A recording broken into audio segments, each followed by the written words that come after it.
오늘 말씀은 빌립보서 4장 4절입니다. 주 안에서 항상 기뻐하라.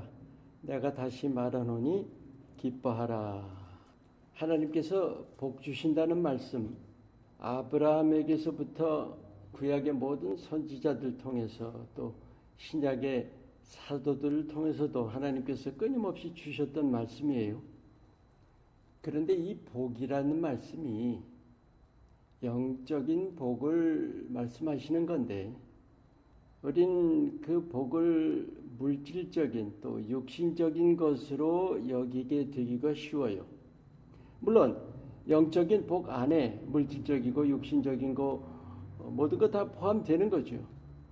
그러나 영적인 복이라는 인식이 반드시 우선해야 합니다. 그거 없으면 믿음이 우상숭배처럼 돼버려요. 왜? 물질이 앞서니까, 육신이 앞서니까, 그 복이라는 것이 앞서니까 기복신앙이 그것이고 또 수많은 크리스찬들의 현실이 아닌가요? 그것이. 오늘 함께 나눌 말씀, 바로 이 유사한 비슷한 예가 될 텐데, 기쁨이라는 것도 마찬가지예요. 이게 영적인 기쁨인데 육신적인 기쁨으로 받아들이기가 쉽습니다. 오늘 본문에 주 안에서 항상 기뻐하라. 육신적인 기쁨이에요, 이게? 아니죠. 육신적인 기쁨은 사실은 기쁨이라기보다는 재미라고 봐야 됩니다. joy가 아니라 fun이에요, fun. just fun.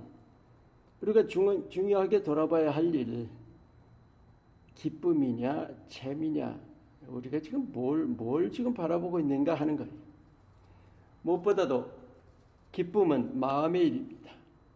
그런데 재미는 몸과 감각에 대한 일이에요. 우리 알게 모르게 마음보다 몸과 감각 쪽에 더 민감하기가 쉬워요. 아까 그 복에서 말씀드린 것처럼 우리가 믿음의 삶에서 무엇을 추구하고 있는 건가? joy냐, fun이냐, 이거 정말 진지하게 돌아봐야 합니다. 오늘 본문에 주 안에서 기뻐함이란 그 근원이 하나님의 사랑이죠. 하나님 사랑이 기쁨이라는 거예요. 우리 사람 간에 사랑받는 기쁨이 있죠. 사랑하는 기쁨도 물론이고, 우리가 하나님 사랑이 바로 기쁨이에요. 믿는다면, 우리가 하나님의 자녀라면 이것이 바로 기본 중의 기본입니다. 하나님께 사랑받는 것을 기뻐하고 또 우리가 하나님 사랑하기를 힘쓰는 것이죠. 그런데 요한일서 2장 15절에 보시면 이 세상에 있는 것들을 사랑치 말라. 누구든지 이 세상에 있는 것을 사랑하면 아버지의 사랑이 그 안에 있지 아니하니라는 말씀 기억하시죠?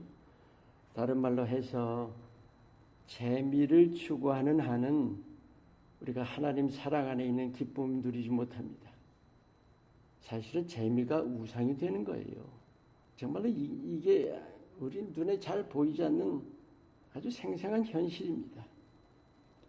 세상에 있는 것 좋아하면 기쁨을 누리지 못한다는 거예요. 주 안에서 항상 기뻐하라. 주 안에서가 뭘까요? 우리가 예수님 안에 거하면 조건이 없이 기쁘다는 거예요. 즉 예수님을 의식하고 예수님을 가까이 하고 또 예수님과 친밀한 그 교제를 나눌 때 사실은 그 이상 더 바랄 게 없게 돼요. 여러분, 예수님을 가까이 하고 의식한다는 건 추상적인 것이 아니에요. 실제예요. 우리가 주님을 만날 수가 있다는 거예요. 그런데 그 기쁨은 아주 마음 깊은 즐거움입니다. 여러분, 재미는 어때요? 재미가 깊어요? 아주 얕지 않아요? 극히 얕은 거예요. 우리가 그 기쁨을 누릴 때, 주님 안에서 기쁨을 누릴 때 얕은 재미가 사실은 별것이 아니게 되는 거죠. 그래서 우리가 유혹을 이길 수 있게 되는 겁니다. 나 지금 깊은 기쁨을 추구하고 있는 건가? 얕은 재미를 추구하고 있는 건가? 오늘 정말 진심으로 여러분께 권합니다. 예수님 안에서 주님 주시는 사랑의 기쁨을 누리시기를 예수님의 이름으로 축원합니다. 오늘의 기도, 주님 안에 있는 기쁨을 누림으로 세상 유혹을 넉넉히 이기게 하옵소서. 아멘.